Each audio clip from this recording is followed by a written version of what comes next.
Welcome back again. Our today's topic is how to use custom checkout in the food menu plugin. Before we get started, let's take a quick look at what the checkout page looks like after adding a food item to the cart and explore the information and options that are available there. After adding those foods to the cart, then click on checkout. And it will be redirect you to the checkout page, which will look like this. Now let's start the tutorial.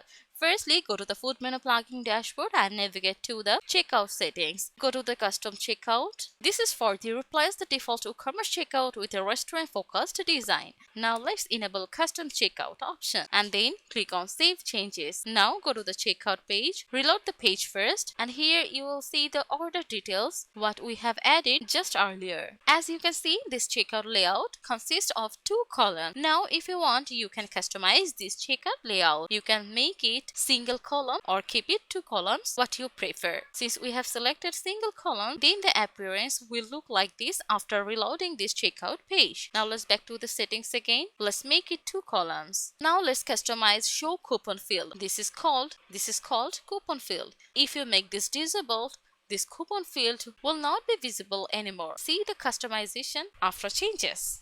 Now we will work on other fields like show tips field. It is actually requires tips to be enabled, and then show order notes. In the checkout page, this is how it looks. If you want, you can make it disable.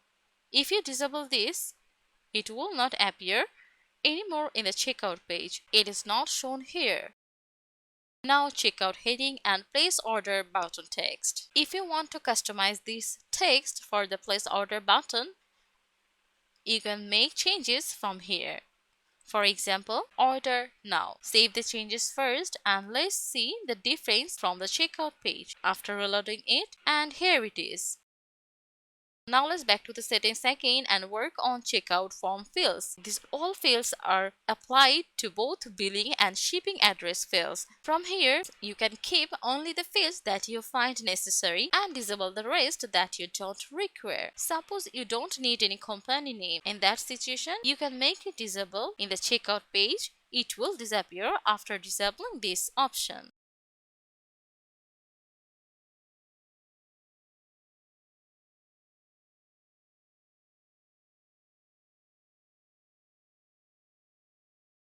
Not only that, if you want, you can also make any option not mandatory if needed. Then save your changes and go to the page to see the customization.